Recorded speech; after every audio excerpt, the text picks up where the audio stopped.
Really made.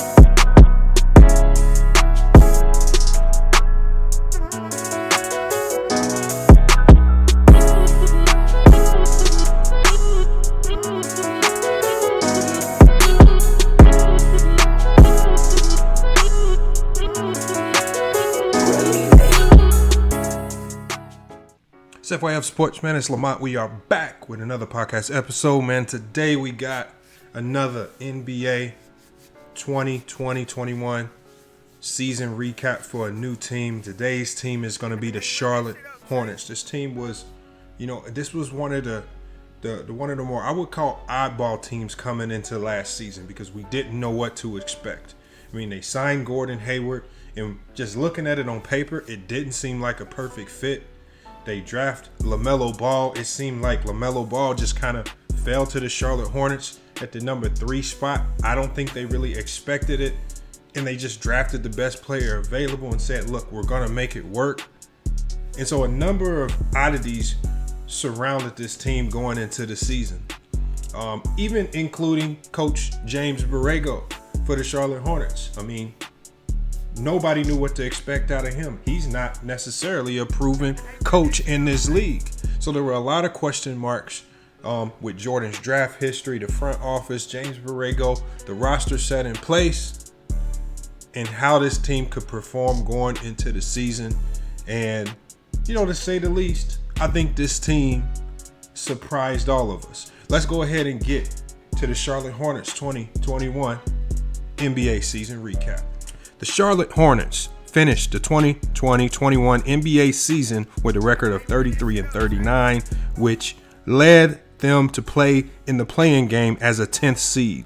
The team would be bounced out of the playoffs after getting blown out by the Indiana Pacers in the first play-in game. Although Charlotte did not make the playoffs, the team outperformed their expectations. The team dealt with many injuries that derailed what could have been their best season in franchise history. The team dived halfway through the season with injuries to rookie LaMelo Ball and veteran Gordon Hayward. Ball was able to make a comeback right before the season ended and helped the team secure a play-in game spot. Hayward, on the other hand, was not able to come back, and his absence hindered the team's potential.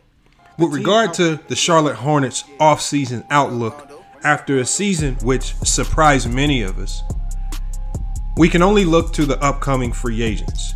We have Cody Zeller, who had a disappointing season himself with ups and downs, a lack of consistency to show that he could be the starting center for this team. We have Devontae Graham, whose shooting woes continued all season, and even relegated him to a spot on the bench towards the end of the year. Malik Monk dealt with a myriad of issues on and off the court, along with injuries as well. We have Bismack Biyombo, a solid reserve, but is he a guy that you're looking to bring back on this team if you're looking to get deep into the playoffs? And you have Brad Wanamaker, who was acquired by the Charlotte Hornets in a late season trade with the Golden State Warriors. The good thing about these 5 free agents is that they have the bird rights to all of these players, or at least most of them, and Monk and Graham are restricted free agents, so the team can essentially control those particular players' destiny. I personally don't believe Cody Zeller is going to be back with this team, especially with rumors of Cody Zeller looking to sign with a more prominent team that has championship hopes. But when we looked at Devontae Graham and Malik Monk, you hear a lot of fanfare, mostly negative, out of these two players. Devontae Graham, who was inconsistent, was shunned in the early season for the early portion of the season for the Charlotte Hornets, primarily because he was starting ahead of LaMelo Ball, and many felt that James Borrego simply favored him. Now the Charlotte Hornets have to figure out what are they going to do with the talented guard. Do they let him walk in free agency for nothing? Do they sign and trade him? if they can find value elsewhere? Or do they just let him sign and leave this team? Or do they just sign and keep him? There are a number of things that they can do. Similar questions with Malik Monk. Malik Monk is also a guard who, in flashes, can look like an exceptional player. But in other moments, he can look like a turnover-prone rookie who hasn't really seen much time on the court. What do the Charlotte Hornets do with those two guys? Especially if you're looking to build a team that's going to be competing to get deep in the playoffs. This Charlotte Hornet team struggled at the backup point guard position. There was never really another true point guard on this team outside of LaMelo Ball. Terry Rozier found himself being the makeshift point guard of this team a lot of the time, and especially when LaMelo Ball went down with injury. So that's a position that they need to fill. But when you look at the tools to improve the roster, how can they get, let's say, that backup point guard or even that potential center upgrade that they're looking for? Where we look at their cap space, if all free agents walk, they have about 25 to 30 million in cap space. That potentially could bring one of the premier starting centers in free agency over to the Charlotte Hornets. But as time has shown and as the NBA has shown, not many free agents really look to Charlotte as a premier destination unless the Charlotte Hornets are willing to seriously overpay them. So again, it's going to be about the Charlotte Hornets. Look, do we overpay to bring another experienced big in that can help us get to where we need to be with regards to the playoffs? Or do we look to the draft? Do we look to develop Vernon Carey and we just stay average for the next few seasons? So that they have to balance that competitive balance, and then also the front office balance with regards to being smart and not making a lot of bad signings right now. With regards to draft picks, they do have the number 11 pick in the draft. They have and 2 picks in the second round at 56 and 57. I think that 11 pick this year, especially in a draft that I think is going to be very, very deep and filled with talent, I think they can look to possibly fill the backup point guard role there, or maybe even find another a legitimate center. Vernon Carey is a solid player. He's just not ready yet. He's probably going to be spending another year in the G League. And when you look at key moves to make for this team, they need to decide on a reasonable price tag for Graham and Monk. They have only a certain amount of cap space available. And if they want to sign, let's say, a free agent center like Richaun Holmes, they cannot go out and spend crazy on players like Devontae Graham and Malik Monk. So they have to be very decided in the actions that they take moving forward, so that they can put together the strongest team possible. And you want to capitalize on all of these years that LaMelo Ball is playing and he's not under a max contract. They need to capitalize on all of these years. And then most importantly, they definitely need a center upgrade. As I just mentioned before, Richaun Holmes is probably the best center available on the market in this free agency. But can the Charlotte Hornets get creative enough? Can they get creative enough to, let's say, maybe entice a team with a sign and trade with Devontae Graham and Malik Monk? And maybe you can lure a center over. We know that the Boston Celtics are loaded at the center spot. We saw Moses Brown over there. They have Tristan Thompson. So there are a number of players, there are a number of teams with additional centers that are up for trade. It's going to be about if the Charlotte Hornets can capitalize on it with the players that they have on this particular roster. So again, the Charlotte Hornets, it's a very tricky situation with them because LaMelo Ball was so good so quickly. He made this team highly competitive on a night in and night out basis. The one thing that we know going into next season is that this Charlotte Hornet team will be competitive just because of LaMelo Ball's competitive drive alone. Now, we have been hearing rumors about his brother, LiAngelo Ball, joining the team. What we're going to do, though, is we got to pump the brakes on the fake news. Look, guys who haven't played professional basketball or any form of basketball in over 2 years with no former professional experience, at least at a very serious level, these guys do not get legitimate shots at the NBA. So for all of the Ball family fans, I really hate to burst your bubble on that. Look, it's a great pipe dream. It would be a great story. I personally would love to see LiAngelo Ball in the NBA. But the road to the NBA is not easy. And the road to the NBA is not pretty. You have to go pay your due diligence for a player like him where, unfortunately, he had his woes in college. He messed up, all right, at UCLA. He's going to have to, his road to the NBA is going to be different. We saw players like Cameron Payne. We see players like Pat Beverly. These are all talented players in this league. But even these players had to go overseas at least for a year, right, to season their game and to showcase themselves to the NBA and say, hey, look, we're ready. The PJ Tuckers of the world had to do the same thing. I mean, there are a lot of talented players who actually played 4 years of college basketball that had to take that route. No doubt that LiAngelo Ball is talented. No doubt that he's an elite shooter. But the path to the NBA is not easy, and you do not just make NBA teams simply because you have a brother that's on the team who's going into his second year of the league. So, again, LiAngelo Ball, wish him the best.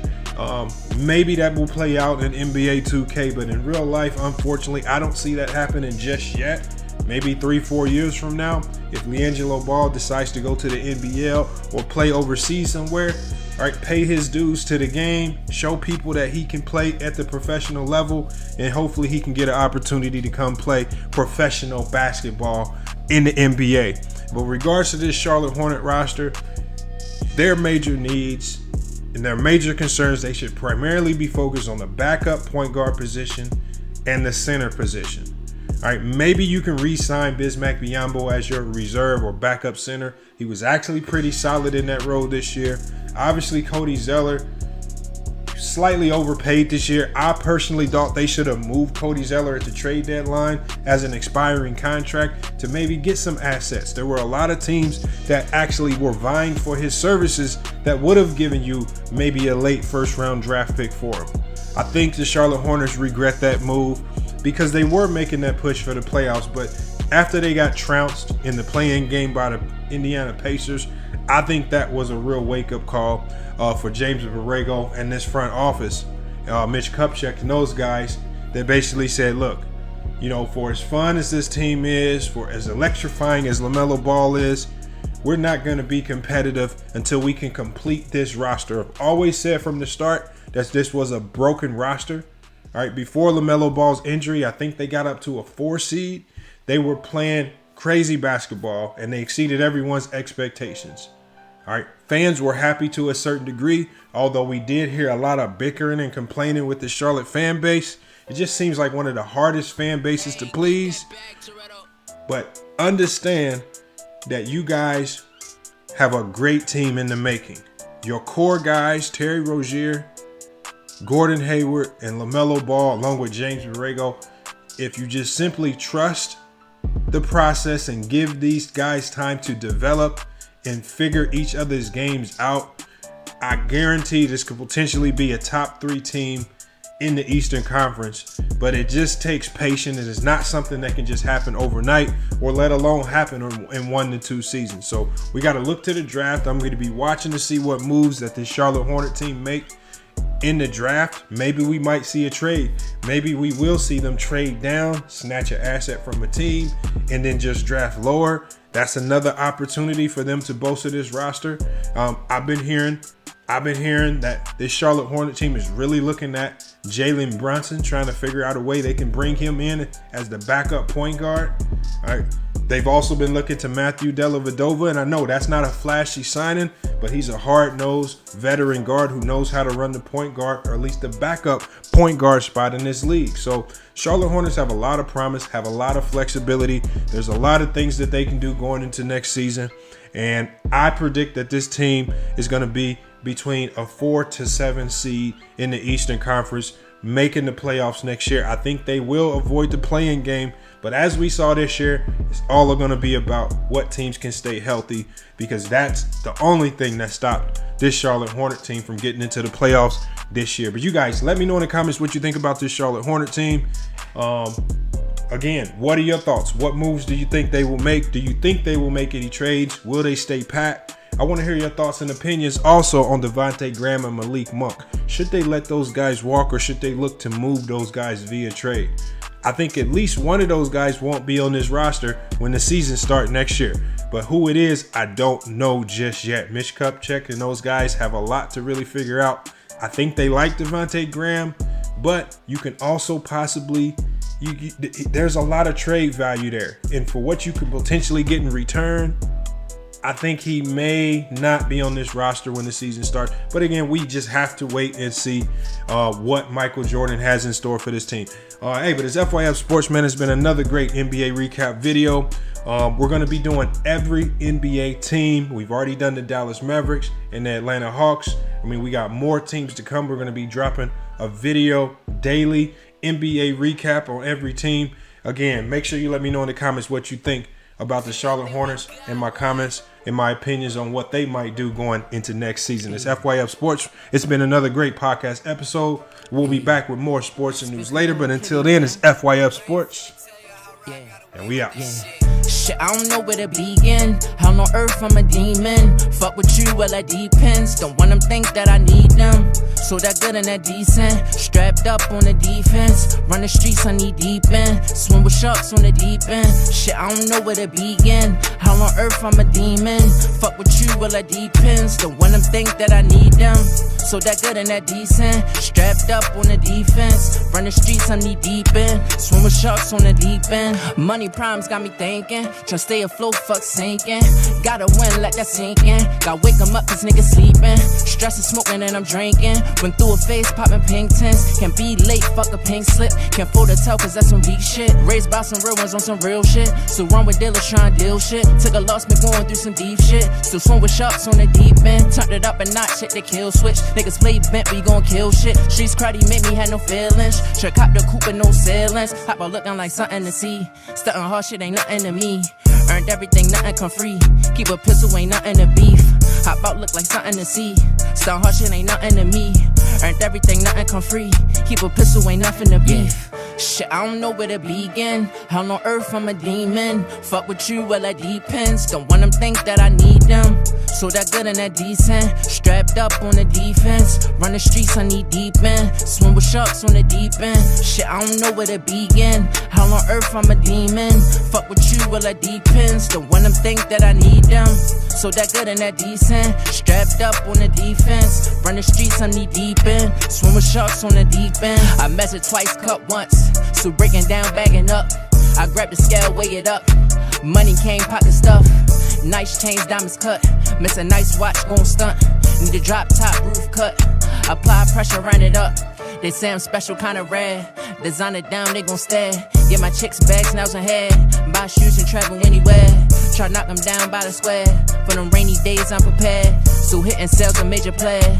Pulling bips off the air. Paid $3,000 for this jacket. Can have all my eggs in one basket. Spread it out so feds can't track it. Tap in, my shooters gon' blast it. Plugged in with bosses really trapping.